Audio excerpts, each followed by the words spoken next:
Bonjour, je vous propose un voyage dans les octets et aujourd'hui, le thème, c'est le cloud computing. Le cloud computing, un concept, une révolution ou tout simplement une idée marketing. J'ai avec moi Louis Nogest, grand spécialiste du domaine, qui va me permettre d'étudier avec lui et peut-être, si vous réagissez, avec vous, sur le cloud computing, où en est-on aujourd'hui? C'est vrai que si on prend le hype de Gartner, on a passé le premier hype. Mais est-ce vraiment une révolution? Y a-t-il un avenir pour le cloud computing ou au fond c'est une idée de brouillard pour le brouillard? Louis Nogest, bonjour. Peut-être un mot de présentation, nous nous connaissons depuis 30 ans. Qui êtes-vous? Bonjour Alain et merci de m'avoir invité. Moi je suis tombé dans la marmite informatique tout petit, on s'est croisés souvent. Et aujourd'hui... Bureautique. Bureautique est un mot que j'ai créé, donc je n'ai jamais gagné 1 euro. Okay. Et je suis depuis 2007 le cofondateur et le Chief Cloud Evangelist d'une société que j'ai créée qui s'appelle Revevol. Revevol veut dire révolution, évolution. Donc on ne fait que du cloud. Donc pour répondre à ta question, est-ce que c'est un effet de mode? Non. C'est une réalité profonde, 2010-2020, la décennie du cloud. C'est sûr ça? Certain. Bon, alors regardons effectivement si cloud computing et révolution technologique s'inscrit dans la durée, mais d'abord dans le sens. Alors, quand on parle du cloud computing, on a énormément de définitions. Il y a des définitions officielles. Je les redis pour aller vite à l'essentiel. Donc, le cloud computing en général, 3 concepts, le SaaS, le PaaS et l'IaaS. Dans le premier temps, l'utilisation à distance des logiciels. Dans le second temps, l'utilisation à distance des plateformes techniques. Et dans le troisième, les infrastructures.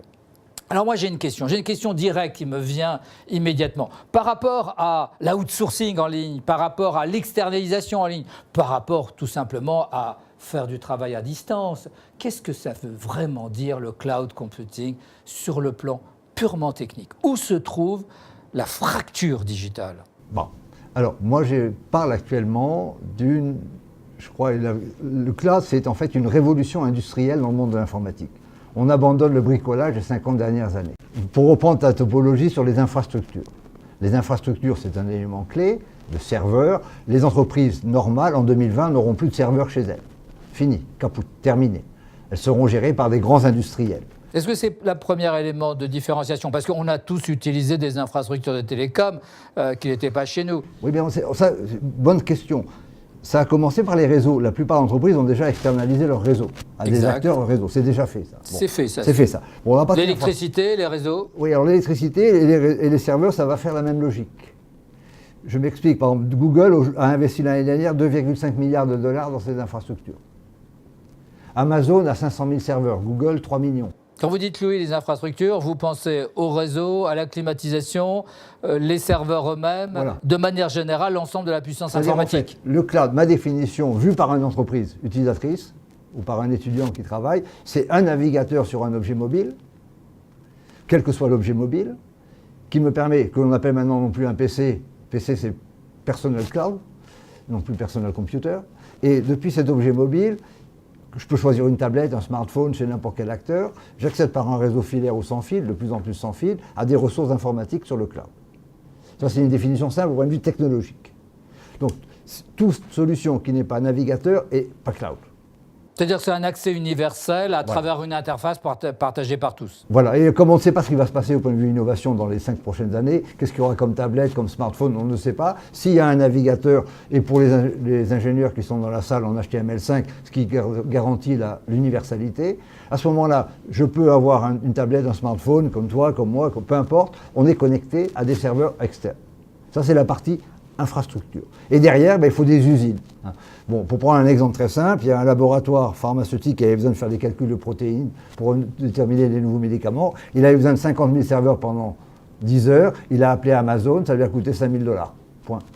Alors regardons ça de plus près. Si on regarde maintenant l'offre technique pour pouvoir aussi faire un peu de conjugaison juridique, d'après un des éléments qui apparaît immédiatement, c'est qu'on est en multipoint, c'est-à-dire on peut accéder de n'importe quel endroit, oui. On est en multi-technologie, on peut utiliser toutes les technologies aujourd'hui disponibles dans le numérique, on est en multimédia, quel que soit le support et le format, et on est en multi-réseau, multi-canaux.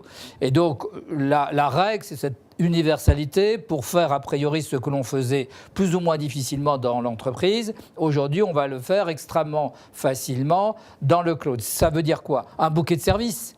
Exactement, c'est IT as a service. Pour généraliser le IaaS, c'est IT as a service. En tant que DSI ou en tant que professionnel de l'informatique, je propose des services à mes clients. Ces services peuvent être stockés sur des clouds, multi-cloud. Là aussi, l'autre point clé, comme dans le monde de l'industrie, il n'y aura plus de monopole. Prenons l'exemple de l'industrie automobile. Michelin fabrique des pneus, pas des pare-brises. Plastic Omnium fabrique des réservoirs, il ne fabrique pas des essuie-glaces. Valeo fabrique des essuie-glaces. Donc on va avoir un monde avec des professionnels qui sont très bons dans un métier.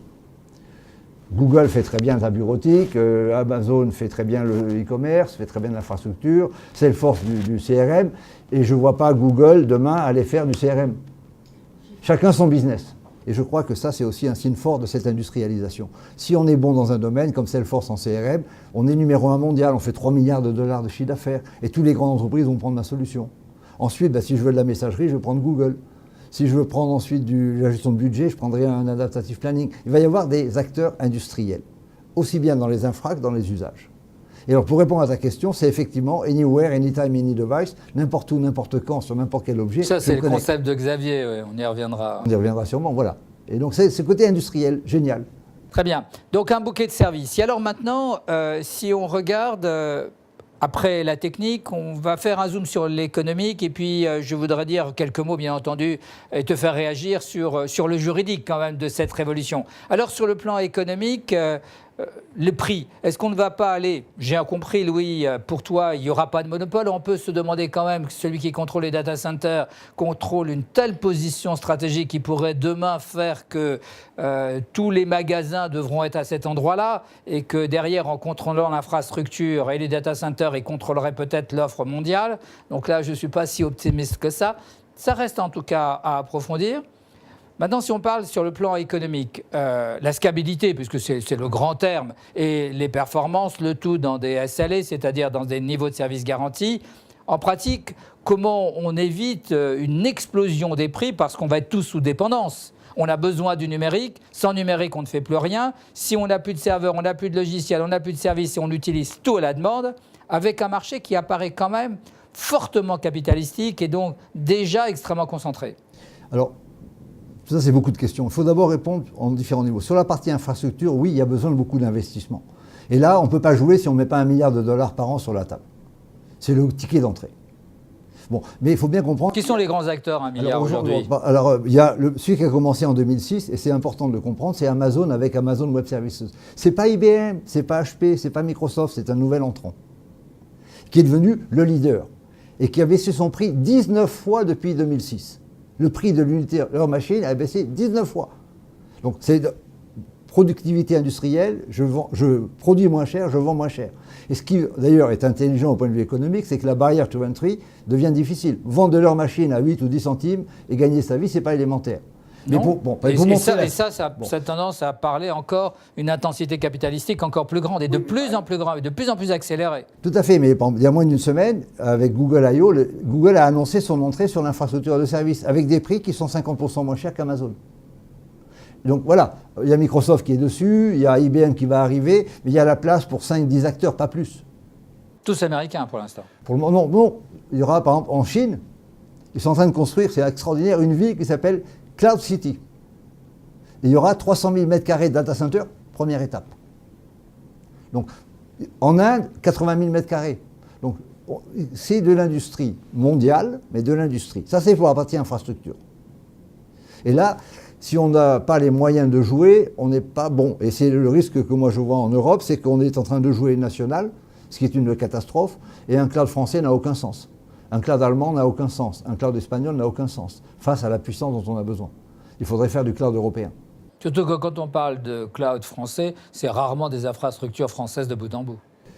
Non, mais pour parler clair, il y a un projet sur le grand emprunt de faire un cloud avec Orange et et je ne sais plus qui, mais bon, c'est du bricolage.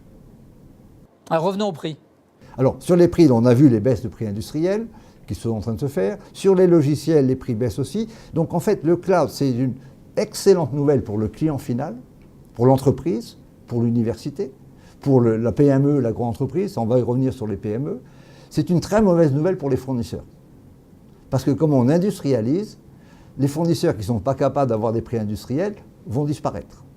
Et dans le service, dans le logiciel, les prix de vente sont divisés par 10, par 20 ou par 50. Alors j'ai une question là par rapport au prix, parce qu'aujourd'hui, quand on est en situation de concurrence très forte, on peut supposer a priori un prix qui baisse, mais des clouds comme celui d'Apple, qui sont quand même, certes, de haut niveau, mais qui sont quand même déjà un cloud qui permet par iTunes de verrouiller l'ensemble des utilisateurs, est-ce qu'on ne verra pas des mondes qui vont se fermer avec des gens qui seront en situation de dépendance et derrière de prix contrôlés? Bon, Apple a aussi investi $1 milliard dans son dernier data center. Facebook, pareil. OK. Donc, oui, il y a des gens qui mettent de l'argent. Alors, la technique... Mais cloud ouvert ou cloud fermé? Apple essaie de fermer. Bon, ça a toujours été sa stratégie. Je vois que nous partageons a priori... J'ai un téléphone Android, et chez Revevol, on est très ouvert, on a des machines différentes. Bon, je pense que la stratégie de fermeture va échouer. Pas échouer comme Apple, ça vaut le coup. Non, mais elle va se marginaliser. Bon, Microsoft essaie de fermer aussi, il va un petit peu fermer sur son Windows 8. Bon, pour prendre un exemple ridicule de nos chers amis de Microsoft, le seul navigateur qu'on pourra installer sur les nouveaux Windows 8 en plateforme ARM mobile, ce sera un navigateur Internet Explorer. On ne pourra pas installer un Chrome, on ne pourra pas installer un Firefox. Ils se foutent du monde. Ce sera peut-être un prochain thème. Merci Louis.